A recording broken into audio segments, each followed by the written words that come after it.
নমস্কার বন্ধুরা, পম্পার বাংলা ব্লগে আপনাদের আবারও সবাইকে স্বাগতম।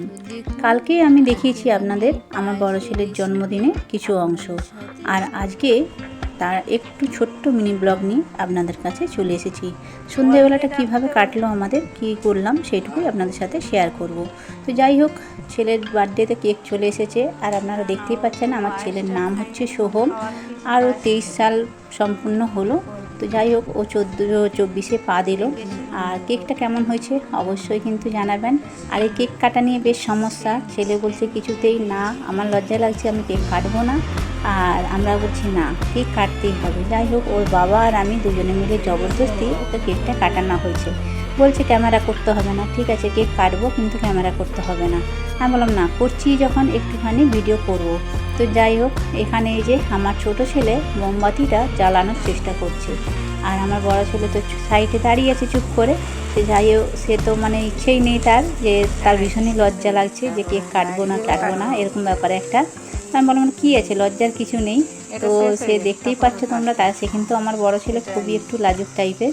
তো এই যে এখন মোমবাতিটা জ্বালা হয়েছে, আর ও কেক কাটার জন্য রেডি হয়েছে। আর সব দিকে লাইটগুলো একটু নেমিয়ে দিয়েছি, কারণ কি এই যে লাইটটা বাতির যে আলোটা, এটা দেখতে খুব সুন্দর লাগে, সেটাই তোমাদের সাথে একটু শেয়ার করলাম।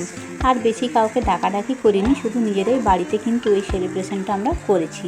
যাই হোক, ছেলের জন্মদিনে আগে অনেক কিছু করতাম, কিন্তু এখনও সেইভাবে কিছু করা হয়ে ওঠে না। আসলে পড়াশোনার চাপ, সব দিকেই তো মানুষের একটা চাপ, কি বলবো, খরচ অনেকটাই বেশি হয়ে গেছে। আর শুধু এইভাবে অপচয় করার থেকে আমার মনে হয় যে কোনো রকম এরকম বাড়িতে খুব হাকণ্ড না করে, তো সেই কিছু দিয়ে যদি আমি কোনো গরিব মানুষদের কিছু খাওয়াতে পারি, সেটা আমার অনেক ভালো লাগে।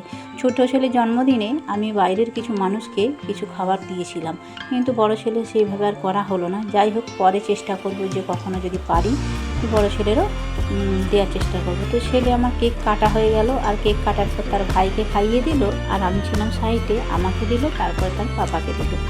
তো যাই হোক, এইভাবে ছোট্ট করে একটু আমরা বাড়িতে সেলিব্রেশন করলাম। আর এই মিনি ব্লগের মাধ্যমে আপনাদের যতটুকু দেখাবার ছিল সেইটুকুই দেখালাম, আর বেশি করে ভিডিওটা করা হয়নি। কি বলবো, অল্পই একটুখানি ভিডিও করতে পেরেছি। আর যেহেতু একলা হাতে, সেহেতু ওর বাবাকে একটুখানি ভিডিও ধরিয়ে করালাম, বাস তাতেই সে বিরক্ত। তোমাদের দাদা ভাই একদমই এসব পছন্দ করে না। তো আমি এখন এই যে ছেলেকে একটু কেক কেটে আর তাকে খাইয়ে দিচ্ছি। তো সে তো আমাদের প্রথমে খাইয়ে দিল, ভাইকে, তারপর মাকে, বাবাকে, সবকে খাইয়ে দিয়েছে। আর এখানে আমি আগে ওকে কেটে আমি বললাম চল তো ওকে খাইয়ে দিই। আর আমি ওকে একটা গিফট দিয়েছি, গিফটটা কেমন হয়েছে অবশ্যই কিন্তু আপনারা জানাবেন। তো আমি ওকে কী গিফট দিয়েছি সেটাও আপনাদের সাথে শেয়ার করেছি, দেখতে থাকুন বন্ধুরা। আজকের এই ছোট্ট ব্লগের মাধ্যমে আমি আমার সন্ধ্যেটা কিভাবে কাটিয়েছি, তো সেটাই আপনাদের সাথে শেয়ার করলাম। আর খাওয়া দাওয়ার ভিডিও আর বেশি কিচ্ছুই করতে পারিনি, কারণ এই শুধু একটু কেক কাটার ভিডিওটাই করেছিলাম। বাকি যে খাওয়া দাওয়া করা হয়েছে সেগুলো আর বাড়ির তো সেই দিনের বেলায় হয়েছে, রাত্রেবেলায় হয়েছে, বাইরের কাউকে ডাকা হয় না, তো সেই জন্য আর বেশি করে কোনো ভিডিও করিনি। তো দেখুন, আমি এখন ওকে কেক খাই দিলাম। আর ছেলে কিন্তু মোটেই খুশি নয় এই ভিডিওতে, কিন্তু ওকে সে জোর করে আমি এনেছি। আর এই যে দেখুন, আমি ওকে ব্লেজারটা গিফট করেছি, ও খুবই খুশি হয়েছে। তো ব্লেজার কিনতে গিয়ে এক সমস্যায় পড়েছিলাম। ওকে যে ব্লেজার দোকানে নিয়ে গেছি, দোকানে নিয়ে যাওয়ার পরে যত ব্লেজারগুলো সব দেখিয়েছে, ও তো পছন্দ করতে পারে না। এত বড় ছেলে হয়েছে বন্ধুরা, এটাই কি জানো তো, আমার ছেলে এখনও নিজের থেকে কোনো ড্রেস পছন্দ করতে পারে না, আমি যেটি পছন্দ করে দেবো সেটাই। তো ও ব্লেজার দেখে ও কালার একটা বলেছিল, তো সেই কালারেরটাও দেখছে, বারবার পরছে। তো আমি বললাম ঠিক আছে তুমি এটা নিয়ে নাও। তারপরে বলছে না, তুমি বলো কোনটা নেব। এই নিয়ে দোকানদার বলছে তাহলে আপনিও বলুন, দেখতেই পাচ্ছেন আপনার ছেলে নিচ্ছে না, আপনি যতক্ষণ না বলবেন। তোর এটা পছন্দ তুই নে, তো একটু ব্রাউন কালার ব্লেজার পছন্দ করেছিল, তা আমি বললাম তাহলে ওটা নে। দিয়ে বলছে না তুমি বলো। তখন আমি বললাম দেখ, তোর গাড়িতে কিন্তু এটাই ভালো মানাচ্ছে, তো এই জন্য এটাই ও সে নিল।